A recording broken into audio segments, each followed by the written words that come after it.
Cast aside from Mount Olympus at a young age, Eric Davis is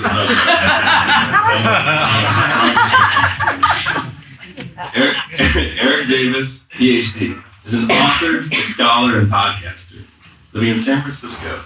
He recently published High Weirdness, Drugs, Esoterica, and Visionary Experience in the 70s.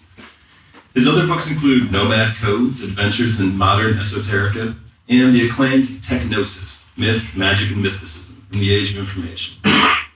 Eric's essays on music, techno, culture, and spirituality have appeared in scores of books and publications, and his work has been translated into a dozen languages.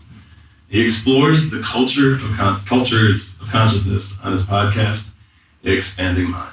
So I really want to bring a warm welcome for Eric Davis. Thank you so much.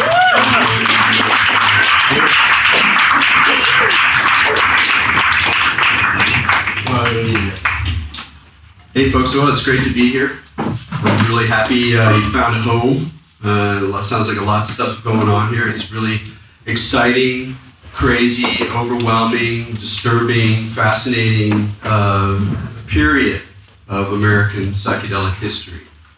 And I want to reflect a little bit on that. One thing to say just here, one of the things that's nice to see is a familiar mix of ages. This is one of the things that I discovered when I first got into like the psychedelic scene out here in the West Coast in the late 1990s, was that the gatherings featured a really incredible range of folks in different ages, and that there was a lot of communication between them, and that was actually one of the most tribal and positive and nurturing aspects of the whole scene.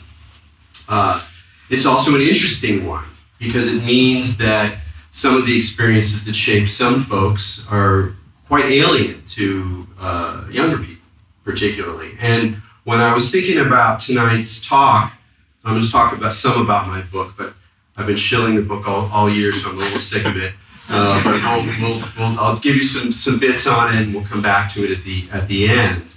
But before that, I actually felt like a little bit of story about where I came from, particularly as it relates to psychedelic culture, because partly what I'm going to be talking about is the role of the weird, what I believe is the need to keep it weird, and what are the forces against which we must keep it weird. And I'll be getting to that in a little bit. But I think also sometimes when I start going off particularly about the contemporary commercialization of psychedelics and how things are changing, it doesn't always make as much sense to young people because that's kind of the waters they swim in, at least in terms of this material if they're just coming into this. So it's important to emphasize how different it was to be not just into psychedelics, but into thinking about psychedelics and reading about psychedelics and communicating with other people who are thinking and reading and doing experiments and whatever, when everybody, intellectuals, scholars, ethnobotanists, poets, historians, literary figures, psychologists, therapists, psychiatrists, pharmacologists, everybody was participating in an underground, in an essentially criminal, underneath a criminal umbrella, even if it was relatively okay to, talk about things in certain zones. It was not like complete, beneath the floorboards. It was still absent of a certain kind of attention that now is boring into this space with full, highly capitalized intensity. Mm. And I've been a writer since I got out of college. I've been kind of a fringe anthropologist, interested in subcultures. And so I'm fascinated with how cultures change, how they relate to different things in the larger society, the stories people tell about these things. So I'm in a very interesting place to comment and reflect on some of the changes we see in what I could call the discourse or the culture of contemporary psychedelics. One of the things I've been thinking about lately is that it's often when we come to groups like this that people will talk about the psychedelic community or psychedelic culture in the singular. And I want to put forward the idea that in some ways was never true. I'll talk a little bit about that. But it's definitely not true now. And I even think it gets in our way. That even though it sounds really nice, by entering into the psychedelic path, we're all participating in this, shared journey of discovery, of healing, of whatever, that some of that enthusiasm and some of that hope can actually be weaponized against the community in the name of people who have far more predatory drives. When we were talking about this talk with Danielle, I was saying, we'll talk about high weirdness, but I'll talk about some other stuff too, some things that have been galling me a bit. And I was like, well, how do you guys see yourselves as a community? There's all these different groups. How do you see how do you fit together? And she says, I really see the psychedelic scene as kind of an ecology. And this is a wonderful way, very anthropological way to look at culture. That there are different features, that there are different scenes that kind of weave into each other, and they're all kind of part of the big picture, and things flow between them. And it's a very positive model for the pluralism of a society. So we have groups over here that say are deeply into Amazonian shamanism, and they're deep into medicine work, and they wear all the beads, and they're totally into it. And over here you have like serious nerd boy coders who are interested in refining these the final details of the differences between extremely obscure research chemicals and sort of figuring out some protocol and in some ways these are very different scenes, and it's always been that way. And that's one of the things to say is that there's never been a psychedelic culture, even in the West, but today it's interesting to think about. So how important is it to maintain this idea of there being a psychedelic culture, a psychedelic community? Because of course everybody's interested in community. Well, let's think about ecology. What do you have in ecology? Well, you have different systems of flows of energy. You have patterns of life and death, of birth and propagation and reproduction. And then you have things that eat other things. You have predators. Predators are part of ecologies. And proper ecology will use the energy of the predator or allow the energy of the predator to create change, to drive evolutionary effects, but not to the point that the predator destroys the entire ecology, which can happen in natural history and certainly in contemporary human history. So all of this is sort of a setup to talk about contemporary things in developments in psychedelic culture. But before that, I want to talk about my book a little bit. Because one of the reasons that I wrote my book was precisely to remind us all of where we, and I mean Western psychedelic users, come from. And high weirdness is about the 1970s, not the 1960s. And the way in which psychedelics and visionary experience in general intensified in a very strange, dark, and interestingly resonant time. If there's a period in American history that resonates with our current anxieties around terrorism, around the environment, around political malfeasance, paranoia around surveillance, a sense of fracturing within the American experiment, there's no more appropriate time than the 1970s. And so what I'm interested in is exploring the deeply weird experiences of let's count them, 4 gentlemen, against the backdrop of this 1970s scene. And these people are Terrence McKenna and his brother Dennis in their journey down to Colombia in the early 1970s, the experiences they had there, the books and ideas that came out of that. Second is Robert Anton Wilson, who once lived in Berkeley, not as well known as he should be, but a really important, probably the most important psychedelic intellectual of that era. very philosophically interesting fellow, very wonderful character, and a really, deep diver of the weird, the paranoid, the conspiratorial, the esoteric, but always with a little glimmer in his eye. And the third figure I write about is not so much associated with psychedelics, but with visionary experience, and that's Philip K. Dick, who in 1974 had this extraordinary series of religious/psychotic experiences that really influenced all the texts that he wrote since then. And if you're a Philip K. Dick fan, you'll know how important this experience was to him. And all of these things allow me to ask questions as a scholar, as someone who's interested in the history of religion in America, who's interested in the counterculture, who's interested in how we think about and write about psychedelic experience and other profound visionary experience. It gives me some really rich material because they all wrote really interesting, dense books. So I can get in there. It's kind of like a close reading of these visionary experiences and the visionary texts that both come out of them and in many ways support them.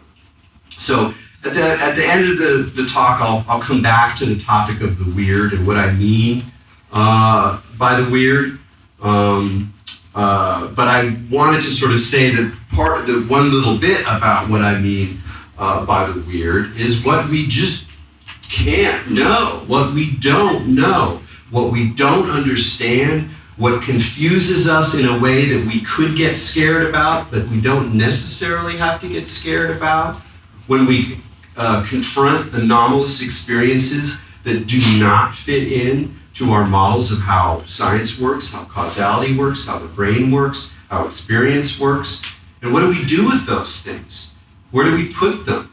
Are they religious? Are they sacred? Are they crazy? Are they psychotic? Are they fun? Are they terrifying? What do we do with our weirdest experiences? And most people have had some seriously weird experiences, or they at least know people who have seriously weird experiences. And we use the term all the time. Oh yeah, it was weird, it was weird, it was weird. People say it all the time. And one of the reasons we say it is in one case is when things are we don't understand what's going on. They're really peculiar. Like I could have a prophetic dream. I have a dream, 2 days later, there I am on the street. I see exactly what I saw in my dream, and I'm like blown away, super, whoa, what was that? And I'm telling someone about it. And I don't believe necessarily that the dreams can prophesy reality. I don't know exactly how I would describe reality, that would be totally clear why that would work. I'm too skeptical for that. So, but I had the experience. So I'm telling someone, it's like, yeah, I had this dream. I wrote it down and everything, and then 2 days later, it's the same thing. And you're like, what do you? It's weird. Weird is kind of that place where you don't have to leave naturalist explanations, scientific explanations, an essentially naturalist view of the world. There aren't spirits or gods or other dimensions, at least that I don't know, but things can get very strange in ways that shatter and challenge our fundamental sense of reality. So that's a part of psychedelic experience that I'm very interested in. And one of the reasons I wrote the book was because I wanted to write, it is a scholarly book, although it's amusingly written, I hope, but I wanted to write something that was scholarly enough that they couldn't ignore it. That if you were interested in these topics, as a historian, as a cultural thinker, as a psychologist, as a pharmacologist who can read outside of science, that you'd have to wrestle with what I'm saying, which in a way is an attempt to lure people into a deeper conundrum. And that theme will come back at the end of the talk. Psychedelic experience and psychedelic community as a process of individually and mutually entering ever more deeply into a conundrum, a complexity, a not knowing. So that was one of the reasons. The other reason was because things are getting, and I hate to use the term, boring. Really boring. And I'm saying that as someone who's been in the scene, in the intellectual scene, at conferences, writing texts, writing magazines, doing podcasts for 20 years. And it's not anybody's fault that it's getting boring. There's good reasons for it to be boring, and there's even good reasons for things to be boring. Because, like when government is working well, it's boring. It's only when things start to break down that it gets really interesting and dramatic, like now, right? So in some ways, you want things to be, you want bureaucracies to be boring, because that means they're functioning, they're not exploding. So in some ways, it's very good that the discourse has become more boring, because it means that there's more and more room made for more and more people to enter into this thing in different ways, from where they're at, not being part of the underground, not being criminals, not being interested in criminality, but interested in healing and interested in self-exploration, et cetera, et cetera, et cetera. So there's good reasons for that.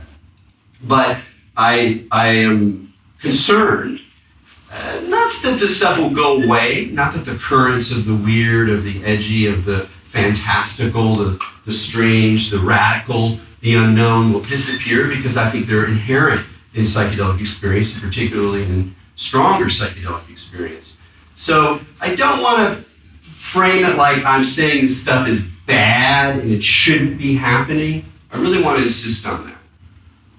What I'm trying to do is use my skills or my temperament as a reader of culture and as someone who has come from this underground stream, not just in practice, but in thought, in terms of my intellectual and political views, and how I react almost on a visceral level to some of the changes that contemporary psychedelic culture is sort of showing us. So to do that, we're going to go onto the internet. Everybody loves the internet.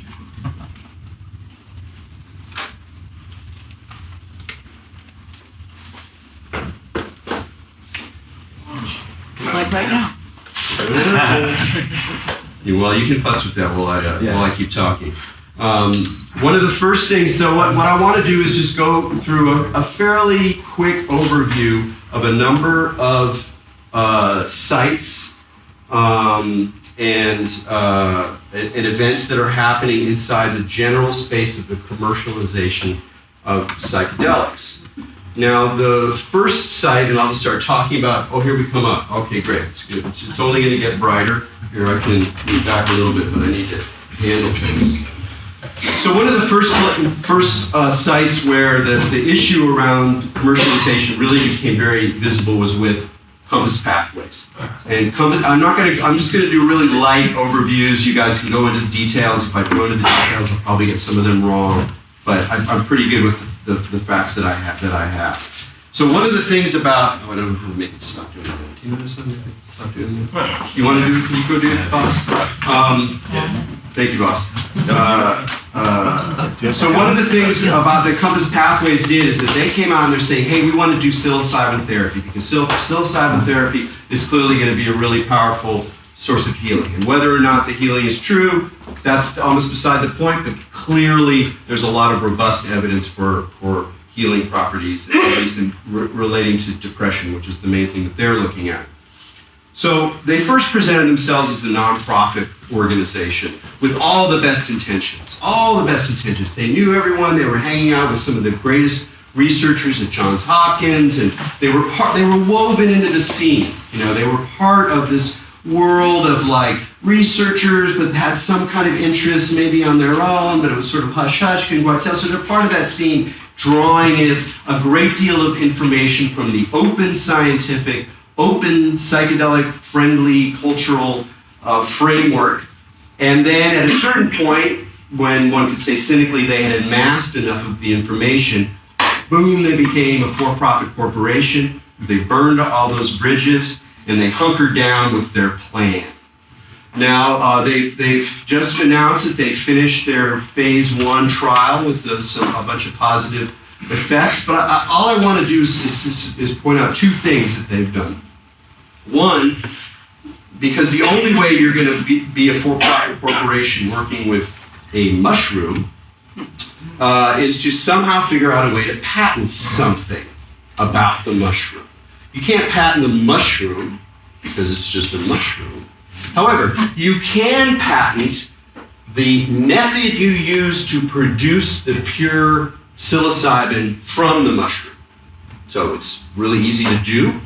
They just came up with another way of doing it, and then they go, bam, that's our patent. But I want you to notice something a little more subtle on the level of language. Here you can see right in here. If you can't, don't worry about it, I'll read out loud. On the left, we have their announcement, Compass Pathways and King's College London announced results from psilocybin study in healthy volunteers.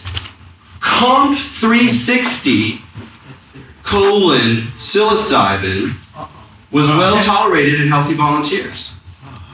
So they're not even satisfied to extract the powder from the mushroom, certainly to extract the mushroom experience from anything resembling a more traditional use, even in the West among hippies.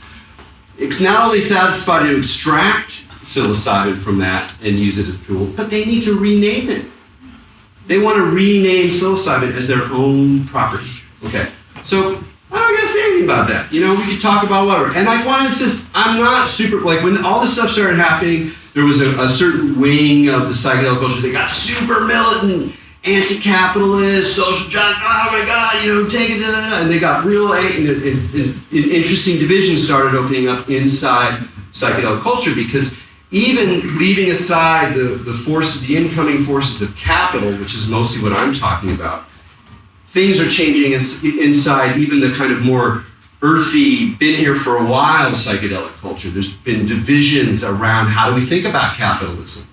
You know, how much do we bring it in? If we really have therapeutic healing as a goal, well, we obviously have to work with corporate entities, so how do we do that gracefully? Do we trust them not? Some people are like, no, gotta keep it radical, and all these tensions are happening. So even the tension between the decriminalization movement, like the decriminalization Oakland movement, and how that is very politically pointed against certain forms of regulation and forms that are more supported by the corporate model, because they like regulations, they like limitations, they like these things only being able to come from certain places, whereas the decrim people are like, hey, let's decriminalize it, dude. That's it. That's all we're gonna do. So, you know, that's already a tension, but you're seeing these social justice tensions as well. And we'll get into some of those later. So enough on Compass. This stuff is happening kind of in the background. So one way of looking at it is that you have with psychedelic culture in the West, not talking about indigenous communities or the interesting connections between indigenous and Western people and in the jungle and in the Native American church, but really just sort of the Western, urban, largely white folks, that inside that you have like decades of some really interesting development of a very rich, multidisciplinary culture, where lots of different ways of looking at the world were kind of woven together. I mean, when I went to a psychedelic conference back in the 2000s, you really did have like the political person and the pharmacological person and the poet and the crazy prophet and the scruffy artist and the psychologist, the therapist, the clinician. Everybody was kind of weaving this thing together because nobody else gave a shit. It wasn't even cool a lot of the time. When I started writing about this stuff, it wasn't cool at all. So it was sheltered, buffered in a way. So a very interesting kind of culture could develop with some really positive aspects and some blindnesses and problems as well, for sure. And what's happening now is we can watch in real time what happened. How does capitalism move in to a space that was previously largely uncapitalized? Now, I'm not talking about markets. Drugs have always been part of markets and making money and doing deals, and that's always been part of drugs. Drugs are commodities in the modern West, whatever else they are. They might be magic portals into the omniverse, but they're also a piece of paper that you buy, you store, and the cops might find it, you gotta hide it. It's material stuff. And indeed, I think one of the great aspects of the conundrum is precisely the way that drugs force us to simultaneously be materialists and be spiritualists at the same time. How do those things relate? We cannot undermine one in the name of the other and still be true to the psychedelic phenomenon. So what happens when capital goes, hey, that looks pretty good? And that's happening for lots of reasons. It's not just that, greedy people just want to make a buck. No way. Way more complicated than that. And that's where I don't want to get into like deep politics in my reading of capitalism, blah, blah, blah. What I'm interested in doing as we go forward is just sort of a kind of show and tell about what can we together understand about this new moment in capitalism and psychedelic history, based on the ways in which it presents itself, it mediates itself. So it's kind of like a little media criticism. So what am I going to look at here? What do we got here? Okay, this is a new psychedelic company. Silly Life. I know it looks like a parody, but you know what? It's not. And it's the first, even though this isn't even true, the first psychedelics lifestyle brand designed to celebrate the myriad of should be ways, but hey, sorry. Myriad ways. Myriad ways psychedelics could be incorporated into one's everyday life with a focus on love and care for the land. They are in Hawaii, and so that's their kind of zone. So, okay, it's getting silly out there, folks. Now a more substantive one. So this is what the magazine Reality Sandwich, the online zine, used to look like. Although not all the images are coming up, but I think there's more down below. Yeah, there we go. So. I was kind of a fellow traveler to Reality Sandwich from the get-go. I started in 2007. And even though I had a lot of problems with a lot of the material that was on it, I really admired it as a project. Why did I admire it as a project? Because it was a bottom-up effort.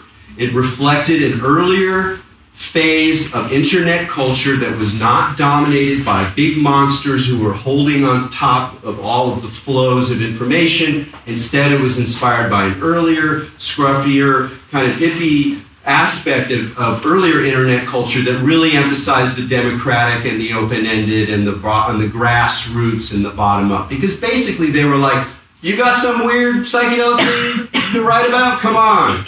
We're not going to edit you very much. We're not going to force you to think too hard about the logical inconsistencies in your approach because this is what we're doing. We're making community, and the community had all these multiple dimensions, along with some really smart people, some really interesting people started their careers there.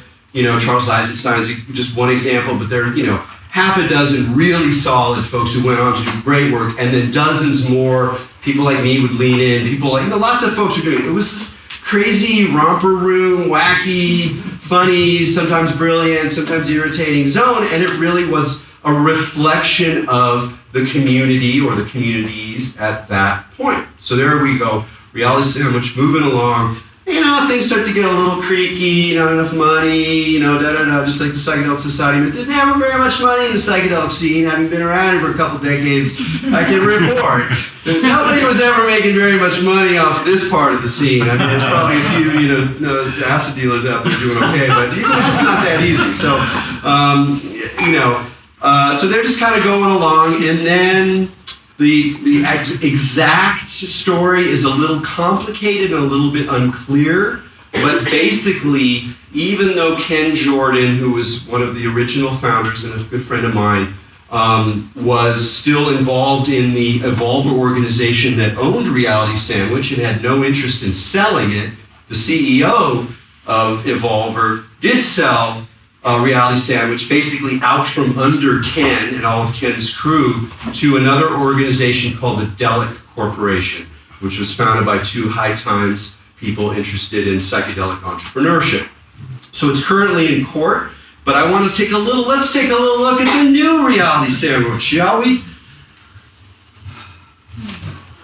Okay, Reality Sandwich is psychedelic culture. There's a claim for you. I want to draw attention to this logo, and as many people have pointed out, the ways in which it resembles a fast food logo. There's a certain kind of a gushiness to it. So what are we actually seeing? So we have the cute things, tasty bites. One of the things they're doing, they have a take a bite out of consciousness, which doesn't really work very well. Everything is very light. They have these guides. It's a big thing in all the new websites. Is these little kind of boiled down guides. They're okay. You know, they're not terribly bad. And then here's the main little figure, this happy little sandwich meditating dude. Now, I want you to think that this guy is our little avatar of psychedelic experience, right? So here he is in the blissful, wow, it's all one thing. Now imagine him hurtling into the maw of a ravenous lizard demon, screaming with the sound of 1,000 suns. Now you get a little sense of like, well, maybe they're not exactly showing the whole thing. What reality sandwich before was pretty weird. I mean, you could go down some dark rabbit holes on the previous reality sandwich, but that stuff is gone. The weird stuff, and that's my point, the weird stuff, which also includes the scary stuff, the terrifying stuff, the bizarre stuff, the perverse stuff, the creepy stuff, the weird stuff has to leave the room for capital to succeed in its attempt to fully mainstream psychedelic culture. And that means not only kind of lying about what at least full-on psychedelic experience can be like sometimes, or is like sometimes, but also, just presenting a kind of anodyne view that isn't going to challenge what in some ways is the most important part of the psychedelic experience that goes south is the ego. Like if you're not ever getting to the place where you are fundamentally challenged on thinking about who you are and what does it even mean to be or to be a human, well, maybe it helps. You know, what do I know? I'm not a clinician. Maybe you still improve your depression and things like that. That's fine. But that ain't psychedelics to me. That's not psychedelic culture to me. But we have to sweep that under the carpet, as well as we have to sweep away the history of psychedelics in the West, which is full of weirdos. And some of them are very problematic, for sure. It's not a pretty picture in some ways. But it is definitely where at least a lot of us come from. Certainly where I came from. The older people in this room came from, for sure. And what do we do with it? Oh, I mean, Leary was already kind of, a clown or badmouth or whatever, so that's not too, but what do we do with it? And one of the people in my book, Terrence McKenna, is interesting in that case because he's sort of being appropriated. He's someone who was recent enough, well-known enough to younger people that his voice, as we'll see, still carries forward in some of the newer representations of psychedelics, which is very interesting because Terrence was very weird.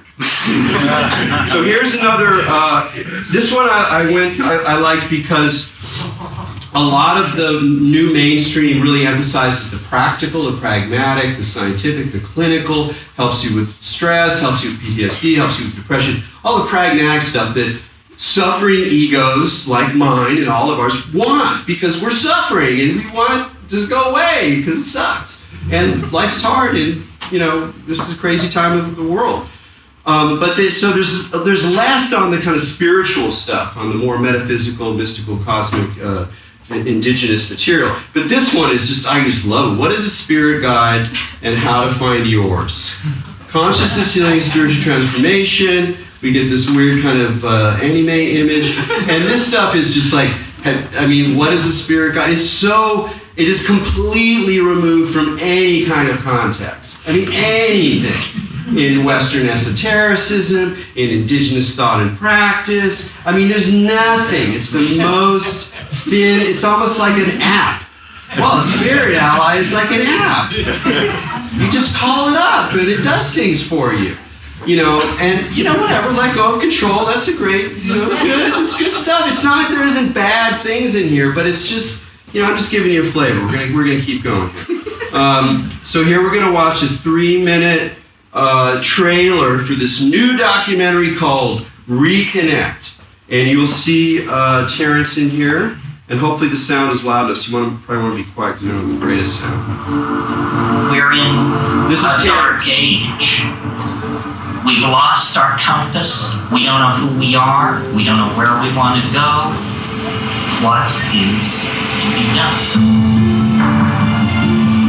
take some consciousness change to get us out of the box we're in. La adhesión de ayahuasca nosotros podemos conectar con esa persona y te das cuenta de dónde está la raíz del problema de ella. Pues ahí se trabaja. Sometimes I feel anxious and unappreciated in the things I have. There's no such thing as work-life balance. There are work-life choices and you make them and they have consequences. What we don't understand about psychedelics is a very thick book. They can help you orient yourself morally, but look the hell out. You don't always get what you want with ayahuasca, but you always get what you need. The diseases of individual are the diseases of the world. Our culture, soul, is severely wounded. Humanitarian crisis growing by the day. Global warming is the greatest fraud that's been perpetrated on mankind this century. When you take these lessons in, it's kind of a process to make sure that it comes into yourself. Some of the hardest work is when you go home. Integration means bringing things into the whole person. Maybe we should be considering that the depth of human experience is more than just material things and technology and our egos. We all get stuck in a mold. That's what can happen with ayahuasca. You get that mold, and she fucking smashes it on the floor. Now, what are you gonna do? Now, who are you?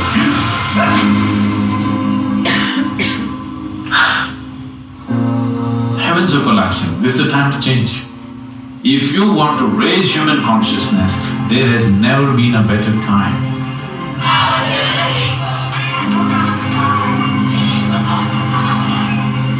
La ayahuasca nos fortalece nuestra mente, nos abre nuestra creatividad, nuestro amor, nos conecta uno a uno mismo.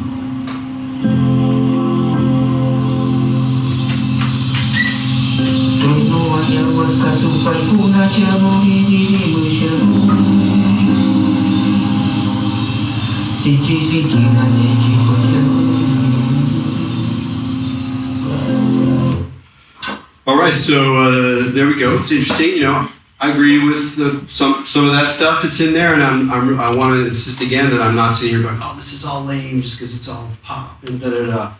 But I just want to kind of pull out a few elements here that are interesting. One, let's just say it right off the bat, is the presence of Mr. Jordan Peterson. Now, Jordan Peterson is a complicated character. I was kind of, and I wouldn't say fan, but I was interested in him early on before he kind of blew up, and so it was interesting watching him blow up and make what I think were a lot of terrible decisions politically in terms of how he aligned himself. So I don't want to go into Jordan Peterson. However, it is interesting to note his presence here because it indicates something about the ideology that's hiding to some degree in this documentary, or at least the way the documentary is presented. I haven't seen the whole thing. One of the ways into that is to note both the presence of the bodybuilder with his sign, build a better you, and most of all, the main guy who you saw at the beginning who didn't appreciate his life when you saw that house he had. Pretty nice house. So he's Brian Rose. He's an American investment banker, went over to the city in London and made a buttload, and then realized that his life was meaningless and he was unhappy and somehow found his way, as many people in that situation do, to ayahuasca. I mean, I remember a friend of mine who's been around the scene for a long time was saying, like, yeah, I don't really go to ayahuasca circles in Britain anymore because it's just all these investment bankers. Let's sit with that one for a little while. Just sit with that one for a little while. And I'm not, again, going to just take some easy, like, anti-capitalist stance. Oh, they're just parasites, man. It's like, markets are complicated. Capitalism is complicated. Trading is complicated. That's not what I'm talking about. What I am talking about is that there's an ideology, an idea of the self that is embedded in that stuff. It is embedded in the idea that we should give a shit about an entrepreneur. I don't think that we should necessarily give a shit about the entrepreneur, but the entrepreneur is now the great figure, the noble one, the creative one, the innovator, the saver, the one who goes to the depths and climbs to the heights. So we're being, in a way, inculcated to admire and to some extent become the entrepreneurial self. And when I say the entrepreneurial self, I'm not talking about people who have some crazy idea and they want to build it and they get seed capital. And I'm not talking about that. I know lots of entrepreneurs like that. I'm talking about the idea that what you are becoming is what you're selling. That who you are is also a sale. You're selling people around you, you're selling yourself, and it involves also, self-overcoming, becoming the Nietzschean Übermensch, becoming the person you've always wanted to be, all of which are dreams of the ego. They're all dreams of the ego. And you know what? They don't come true. At the end of the day, you're still broken because the ego cannot be fully revealed. It doesn't become whole and then sit back on its heels in joy and tranquility. It doesn't. It just cracks again to drive another process of ambition or desire or manifestation or art or love or sex or drugs or whatever it's going to do. There's no way out, But instead, we're asked to admire, honor, envy, and reproduce the entrepreneurial self.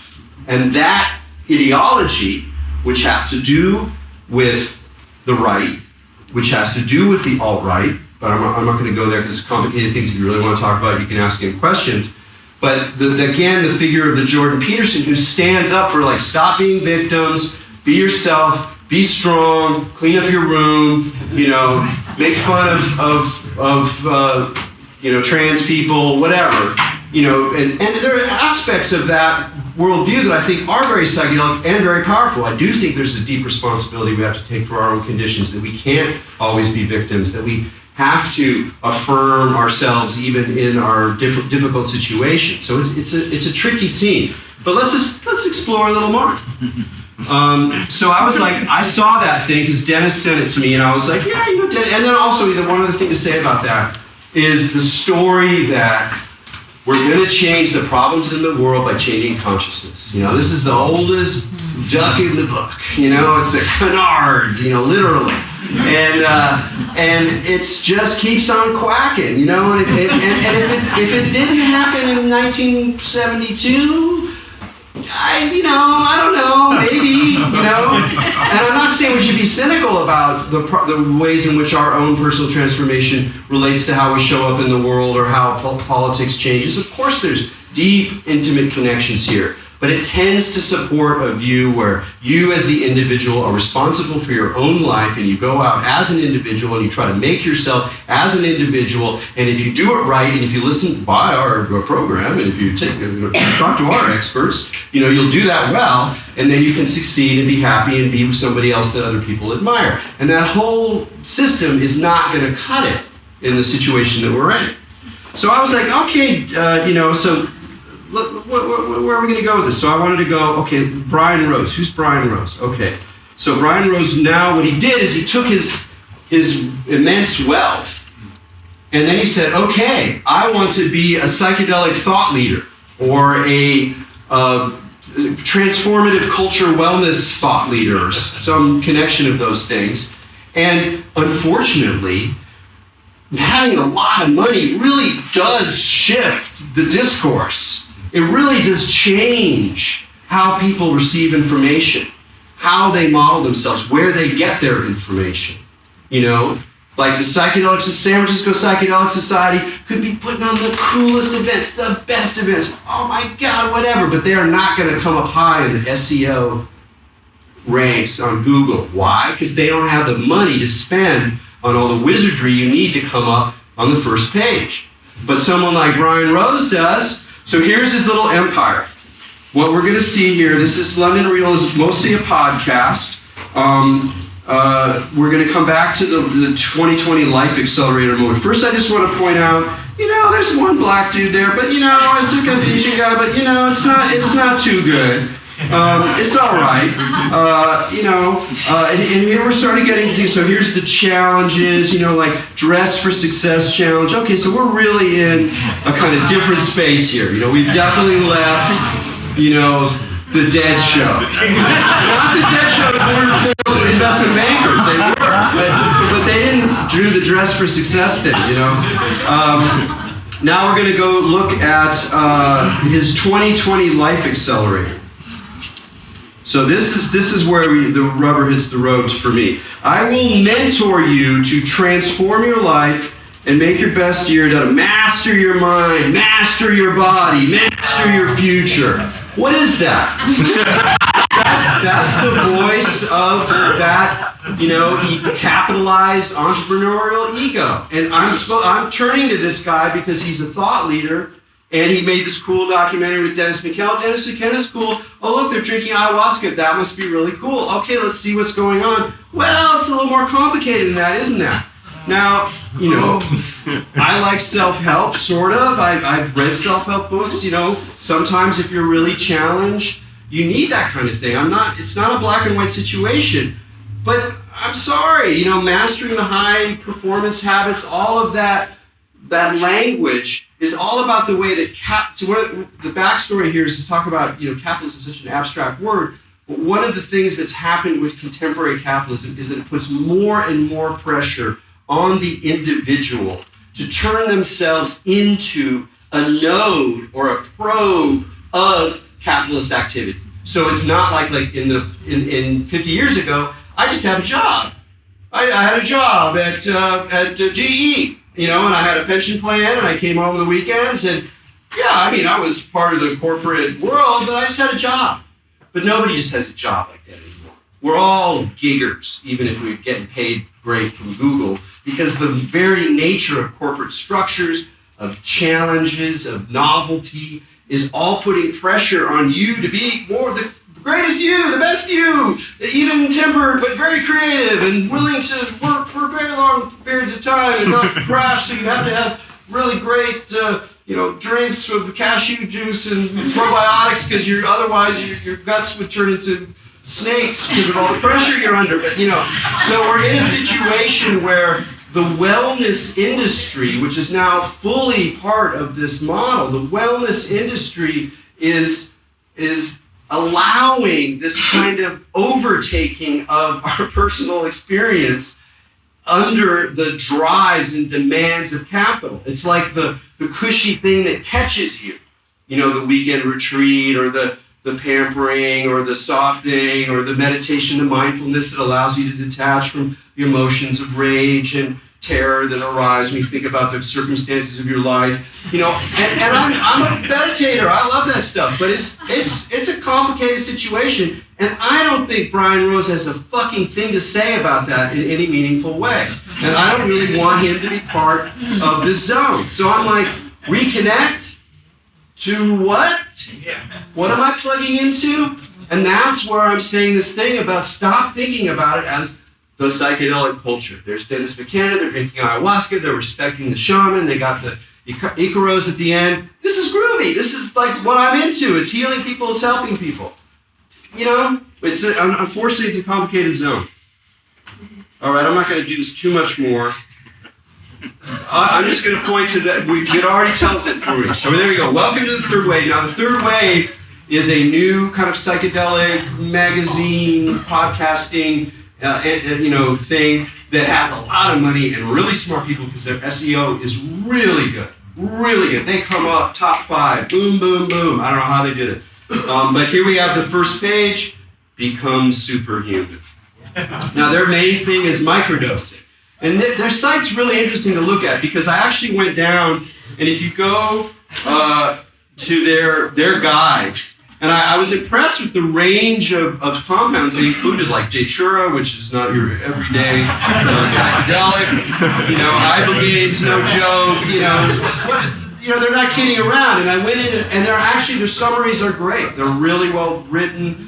They're true to the fact that people are doing these things even if they're illegal. They're not like whitewashing some of the difficulties. So I actually kind of really admired it. And then I was like, why is that?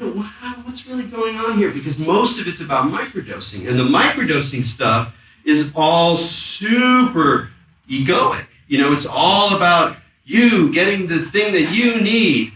And so what I realized about microdosing is that the people who are riding this wave, who are paying for this wave, see that microdosing is a way to bring in people completely safely, not freak them out at all, but get them starting to use and get them starting to think about like, oh, what would it mean to kind of do this? And then in some way that may or may not, and this is where different people are going to think different things, lead towards a more robust engagement with the psychedelic experience.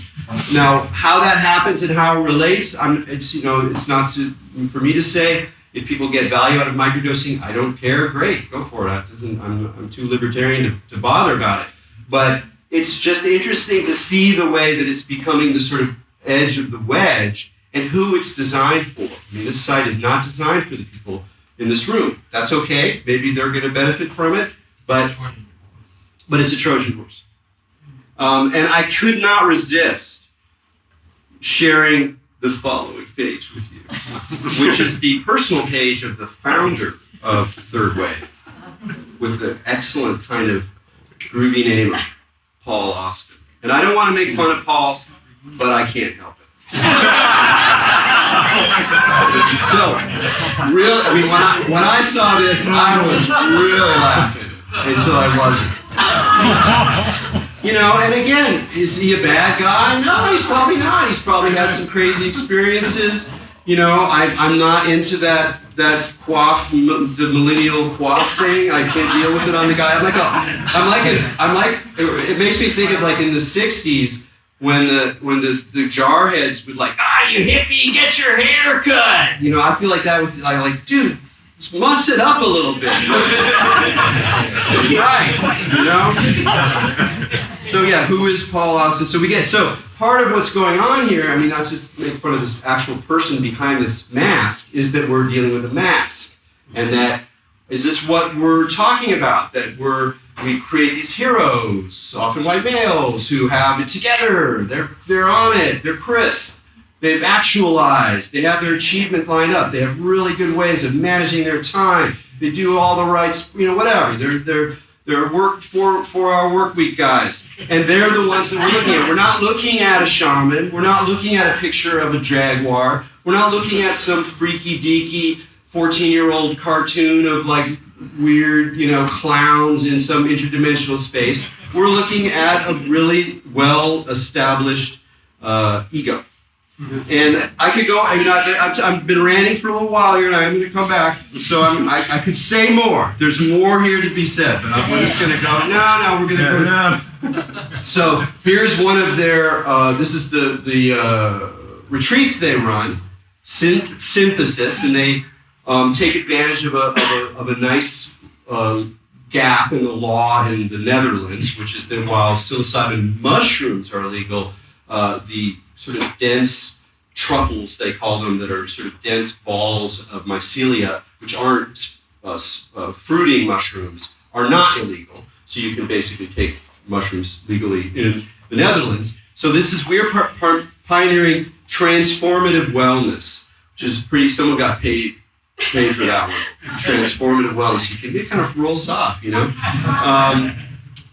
Legal, medically survived psilocybin retreat center for professionals to experience personal growth, emotional breakthrough, and spiritual development. Notice that none of those things involve like seeing into the problems of the world, or facing the fundamental contradictions of your life, or dealing with death, or really reckoning with what does it mean to be a white person given the enormity of slavery and indigenous colonialism or anything. Not even a little gesture towards these things, which to my mind is the only things that make psychedelics meaningful and justifiable in the long term. That they do or can draw you to reckon deeply with very, very difficult, impossible elements of human experience. And one of the things that comes up a lot in this microdosing language and the language around these things is safety. Safety. And we've all been inculcated with the values of safety, right? Safety third, as Bernie said. No, first. Well, not first. That's actually bad. You should not live your life safety first. That's a bad way to live your life. Shouldn't be out of the picture. But in any case, but what is, and it's like what? What is one of the most powerful teachers in psychedelics? What emotion is one of the most powerful teachers in psychedelics? Fear. And why wouldn't you exult in the opportunity to face your fears in a relatively extremely safe environment? Most of the time. Sometimes things get haywire and then it's not so safe, and that's a different story. But for the most part, it's a pretty safe place to look at some of the real fears, which are ultimately fears of death and craziness and all these kinds of things. And so the whitewashing of all that whole shadow side is remarkable in these materials. So I'm done with that. I want to sit can I go on for like? Okay. So what I want to do is, I feel like I've been very negative. And I wrestle with my role here, because in some ways, like, people aren't saying these kinds of things, so I think it's really good. But it's also a little bummer. You didn't want to live in the negativity all the time. And because I'm a pluralist, because I believe in the multiplicity of reality and the multiplicity of ways that people move through the world, cultures, individuals, species, cosmic entities, I'm up for it all, right? So let's go. So I'm not worried that this stuff is going to like completely blanket and take over the psychedelic world. There's always going to be these currents and these overflows. In fact, in some ways, it just brings back another kind of underground. Well, I'm actually in the fear. I find it helpful. And for example, I went through about like a month with Compass Pathways where I was like, they're trying to copyright psilocybin. Oh my God. And then I was like, wait a second. The symbiosis of psilocybin and humankind is on lock. That ain't going anywhere until we blow the place up. I mean, are you kidding? Spore prints, tech online, kids, what's more fun than growing mushrooms in your basement when your mom doesn't know? That is not going to stop. So in a way, I'm like, go at it. Psychedelic entrepreneurs, go have fun, and maybe it brings more people in or helps more people in different ways that we can't predict, et cetera, et cetera. And I don't want to downplay the role of healing at a time of mental illness crisis in the States, in the world, or to downgrade. But we hear that so much.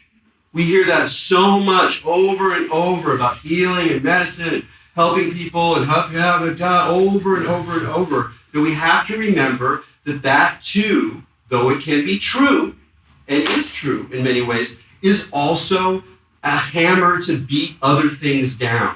That it is also weaponized by people with cash who want to make more cash. So it's not about saying, screw the healing model. No, but it's about stop being so sentimental about it. Stop recognizing that there are other values in the world, just like there are other values than safety. There are other values than healing. And psychedelics can heal, but they can also just confront you with the unsolvable enigma of reality and your own death. Am I healed by that? Maybe, but I'm going to die. And when I die, perhaps the only thing that could possibly help me is having taken psychedelics with my eyes open. Not with some idea of it saving me, not with some idea that it's going to plug me into da-da-da-da, but that just the confrontation itself gets me ready. Maybe. I don't know. No way to know. So, on the positive side, I want to talk about a few things that other ways of thinking about psychedelics outside of the healing paradigm that dominates both mainstream pharmacology and the ayahuasca true believers.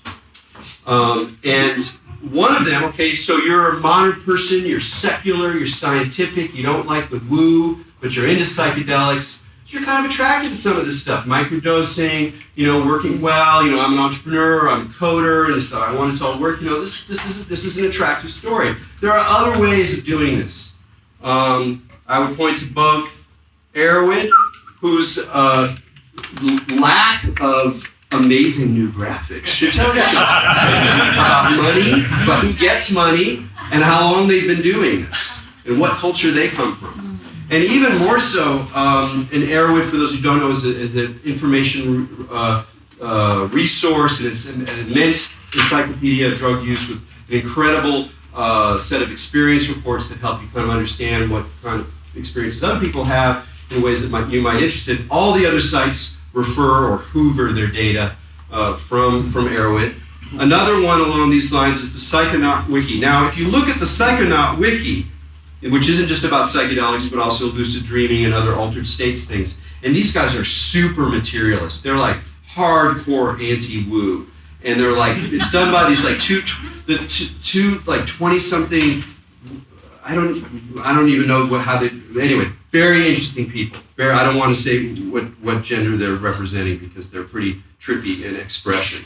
And I should talk to them at some point. Anyway, as we go through here, we see, hey, this isn't really that user-friendly. It doesn't have any little toast avatars or bubbles or, really, really, really short sentences. Instead, what it's saying is, hey, you know what? This stuff is really complicated, but you can start thinking about it like we do and join the community of people who are actually thinking about it, like wondering about it. How does it mean? What does it work? How can we talk about it? Is this true? Is this not true? Enter into the fold. That's the community. At least that's the community that I knew. The psychedelic community that I came from was free thinking. It wasn't believer, hippie woo. Some of it was very woo, but it was all driven by a kind of free thinking of like, we don't know what's going on. Let's figure it out together. And there's a tremendous resources for that. There's a tremendous number of people who are still doing that. So it's in tension with a different kind of secular psychedelia. All right. Now I'm done with the internet, and I wanted to talk about two other paths, if you will. One is just very simple. If you can imagine that we're in a situation where it's very easy to imagine a near future where I can legally take psychedelics under two conditions. One, I go over here and I put myself under the authority of a licensed or at least state recognized religious leader who is allowed to distribute drugs under a religious freedom clause that I can temporarily be under.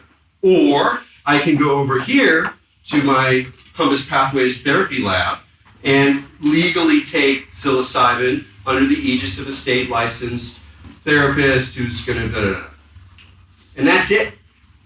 What I can't do under that regime is what I've mostly done in my life, which is to hang out with my friends, hopefully go out in nature, have some alone time, have some together time. Ideally, there's a place where you can retreat to. It's pretty fucking simple, actually. You don't need the rigors or ritualism of a circle. You don't need if you're a certain kind of person. This isn't for everyone.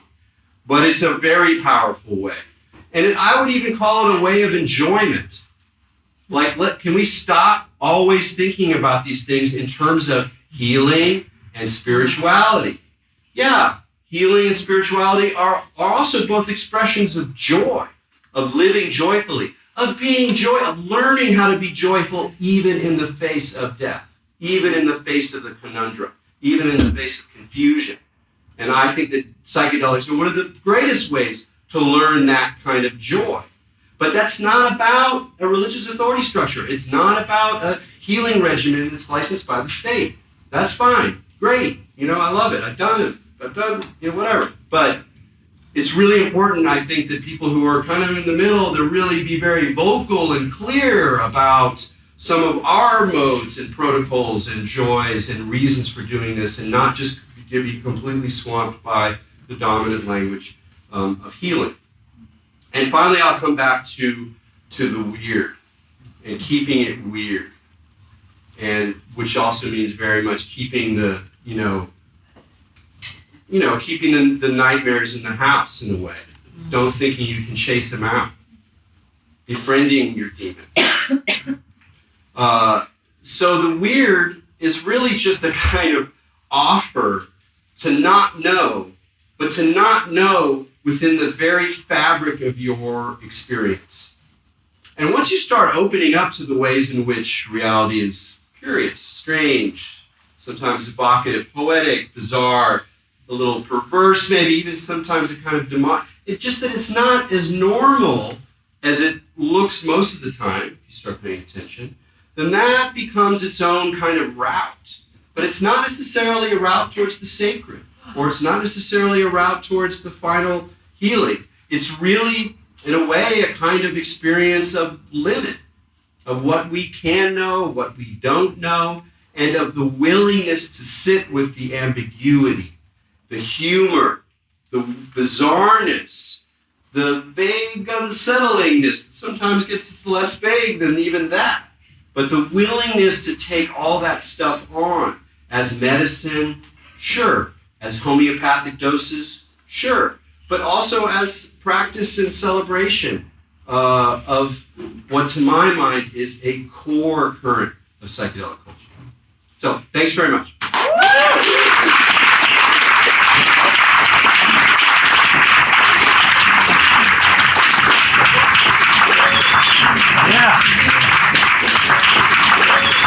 Questions? Well, yeah.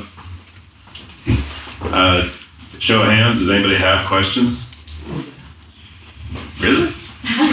You got one, Senator. You got one?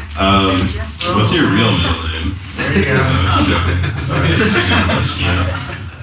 Yeah, you can come up. We're just going to bring the mic over here. Oh, you bring it to me? I'm going to try to. I think good. This long. So I noticed you're a fan of Robert Anton Wilson's writing and philosophy and so on. And I was very much into him when I was younger, in the 90s. And for so long I wondered, how come there aren't more people who know a lot about Robert Anton Wilson? It just seemed kind of like should have been much more famous. And but I'm still curious if he's still been a very transformative figure in terms of people who have been kind of moved or transformed by his writings. So I'm curious if you can name or list world leaders, movers, shakers, types who you think may have been influenced at some point in their life, kind of, in cultivating that kind of weirdness, the Hagbar Chiline kind of type hero in the world. Yeah, that's a really good question. I'm afraid I'm not going to be able to speculate very well. It's hard for me to draw names like that. I mean, I can, and the people that I know who are in that category didn't quite, make it to that level of statesmanship, if you will. Robert Anton Wilson remains sort of criminally unknown in some ways, and sometimes I think he might remain that way because there's a certain datedness about his language and persona that doesn't quite gel with contemporary sensibilities.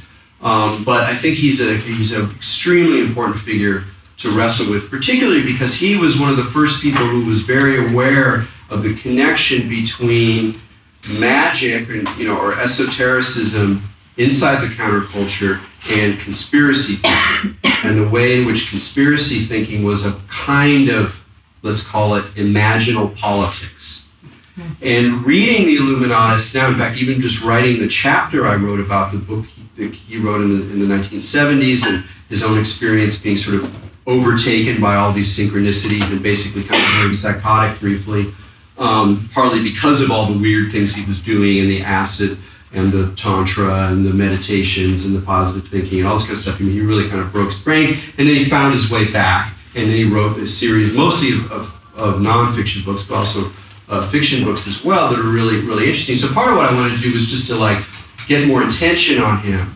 But as I was writing about it, because there are these connections with conspiracy theory and the sort of claim that he makes as a chaos thinker, as a radical anarchist, that truth is sort of fungible, that it's perspectival, that in reading this stuff, I was like, oh my God, this is like alt-right, you know?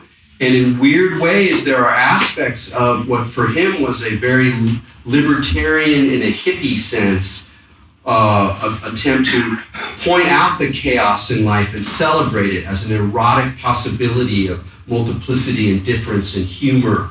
And that elements of the pranking and of the kind of ontological mindfucks that were part of his shtick really were kind of directly appropriated and redeployed by the alt-right around Pepe the Frog and the use of irony, and then now with the weaponization of conspiracy theory. So in a way, going through Robert Anton Wilson is also a way of kind of like getting your, you gotta figure out your way of moving through conspiracy theory. You can't just go, oh, it's over there, that's crazy, or start swallowing it whole, because there's a lot of them, you can't swallow them all. That's the funniest thing about conspiracy theories. Like, they're giving you one of the contrails, and you're like, okay, what about boom? And you just start going down the list, and you see how far they go. And it tends to be the ones who are more coherent and convincing have a narrower range, which means that if you point out ones, they'll go, oh, that's crazy. And you're like,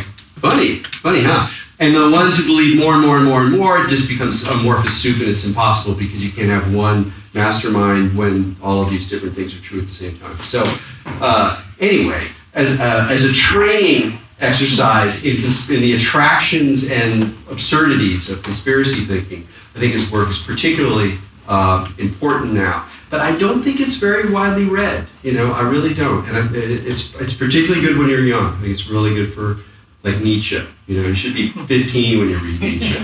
You should be 15 when you read Robert Anton Wilson. I mean, I still like it, but I think there's something about that early mind that's really good for it.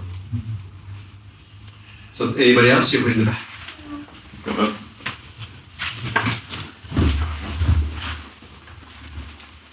Hi, Eric. So, I think I heard you correctly when you said that you kind of had a little bit of a beef of the whole idea of people saying, oh, we're going to change consciousness with psychedelics, and by doing that, we're going to change the world. And you made the argument that that if we hadn't done it by 1972, that it's not going to happen. But I'm really curious where that view comes from, because from what I understand, the environmental movement came out of the movement of the 60s. Oh, yeah. And then on top of that as well, Mahayana Buddhism gained popularity because of the psychedelic movement. And we also saw that the amount of people protesting the Vietnam War was directly correlated with the amount of LSD that was being taken in those areas. Right. So I'm just kind of curious where that view comes from. Right. I'm glad you asked that, because then it allows me to clarify that I certainly was not saying that psychedelics did not transform modern consciousness. Obviously, it was completely instrumental in that. All of so much of Buddhism and mindfulness and yoga and the environmental movement, and even just the appreciation for difference that allowed the envisioning of a more multicultural society. So it's like, yeah, sure, they want their space, that's fine, because you have a sense of like the multiplicity of reality or whatever. Yes, very much those things. I think what I'm talking about now is the way in which that story, for all its potential, its truths and its potential truths, is also a way of saying, just pay attention to yourself. Just work on yourself. And if you work on yourself and you get yourself better and you shine that self and you get it aligned right and you take the right programs and the right drugs, then you're going to save the world. And the way in which that trailer, they just threw the big terror out at you. Riots, bombs, and that's very manipulative. I think the line at the end was like, there's been no better time to transform consciousness. Well, there's also been no better time to manipulate consciousness. And one of the wonderful things about psychedelics, I think, especially in their weird, paranoid, dark dimensions, is that you learn to keep on your toes in a situation where consciousness is being manipulated. That can go too far into paranoia, blah, blah, blah. So what I'm offering is not that we have no choice but to work on our consciousness. We can't escape that. But that the story of just work on yourself and make yourself better and heal yourself better, and you're going to be solving these other problems, I'm not sure how it's functioning right now. It's too individualistic. Yeah, it's too individualistic, and yeah. So yeah, but thank you, because that was a really important clarification. Is your psychedelic experience too individualistic? Try Psychedelic Society. One more. We're gonna do one more question, and then we're gonna do our raffle really quick. So y'all that are trying to get out of here can get out of here, and then we're gonna invite everybody else that wants to keep asking questions from Eric to come sit up front. And anybody else that wants to get some snacks and keep chilling to do that. So we're just gonna kind of break up the night a little bit after the raffle, but I'm sure most are gonna stay because you're so ravenous for information. So one more question. One more. Yeah. Eric, I really enjoyed your talk. Perhaps my questions are going to be totally off the wall, but most biological systems are rooted in some evolutionary purpose that helped us evolve into where we're going. Can you speculate as to why do we have this capability? Stone Ape? Yeah, that's a really good question, and I'm just totally speculating. What my friend here is indicating is one of Terence McKenna's books put forward what is now known as the Stone Ape theory, that we became human. This question, where, at what point, however you want to define the difference between humans and everything, all the other mammals, at what point did that happen, and what could possibly have caused that to happen? I mean, it's great. Where it comes out of the bolt from the blue, some weird mutation that gives us consciousness and memory, or at least our forms of consciousness and memory. So his idea was that we ate mushrooms, and mushrooms gave us linguistic capability, imaginative capability, et cetera, et cetera. When he put that book out, that was his big thing. He really wanted that book to be taken seriously, and nobody took it seriously outside of the world of people who already like Terence McKenna. So it was very disappointing for him. However, if you go hunting for Stone Ape theory these days, it's got some credible support. It's not a dominant theory, but there are definitely people who are putting together that particular idea. But that still doesn't quite get to the question of what would be functional about it. In a way, because you kind of have to say, unless it's just a completely bizarre happenstance, unlikely, that there's something functional about it. I believe that it's, in that sense, let's say this in a crisp way, that if you imagine the situation where we are so embedded in nature that there's no concept of the difference between us and nature, we don't have that idea, we're just like humans on the most direct sense, that we need to interface with this reality of others. We need to figure it out. We need to have other means other than just instinct, because now we're humans. Now we have this weird consciousness, memory, storytelling, clothes wearing, whatever that thing is. We need other mechanisms to interface with others, animals, whatever. So sometimes we just do all those oracles. We read, bones or entrails or the paths of birds in order to understand or to communicate with these others. But I think there's probably a biological dimension of that as well. And in that sense, the emphasis in some plant medicine on the idea that the plant is an entity, to me, is not merely a woo idea. It can be done. It can be expressed in a very woo way. Grandmother told me to do this, and fine, it's great. But I think on a deeper level, that having that attitude towards plants is part of living on the planet well. So whether or not that works as an evolutionary thing, probably not. But it's what I think of when you ask that question. That one of the ways of looking at this will be a good way to finish, that has to do with the weird and these edges I'm talking about, is what's at the far end of the worlds that we can conceive, which is both our imagination, the literal sense of what we see and the story that our senses tell us about the way reality is functioning. What's outside that? The other, the unknown, the beyond. How would we possibly get in touch with that? Is that I think psychedelics can provide interfaces, creative interfaces on the fly for engaging more deeply with things that are non-human. And that is true both of nature and plants in particularly, but also technology. The psychedelics have an intimate role in the development of technology, in historically, as a source of value and meaning, as a source of inspiration, et cetera, and that, and as a source of imagery. And I think it's also because we're like, oh my God, what have we let loose? How are we possibly going to understand this thing? It seems to provide at least the gesture towards a richer, deeper interface, at the far end of which is something unknown. So to be able to work with that interface, it means leaning into the weird. It means leaning into the not knowing, not in appropriating the situation for the self, at least all the time. So, thank you. That was good. I think we're going to have to end it there. Wait. That was so good. One more question. Sorry. One more. Come on, guys, please. You need to stand with this. Not so much of a question, just another reflection on that. I think there's a weirder way to look at it. So it may not be that, well, it may be both, that perhaps we are just a tool in the evolution of the plants. Maybe it's not us trying to, evolve us as a biology. Like one of the indigenous peoples said something like plants invented us to move them around. And so maybe we're just being used to evolve now. Or the pluralist answer, which is that it's like yes and.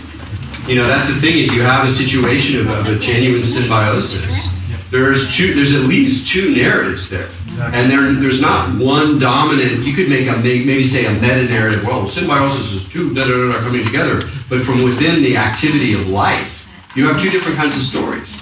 So where the plants are parasiting us, as we're parasiting them, use a negative term, but it's a good one.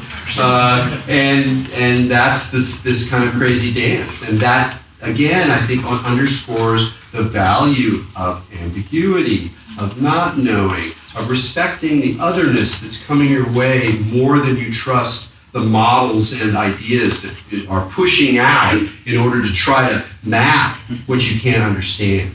And to me, that kind of work, moving into that symbiotic space where you're willing to grant that the other has their own agenda, is part of the deeper work. Now we're done. Thank you so much.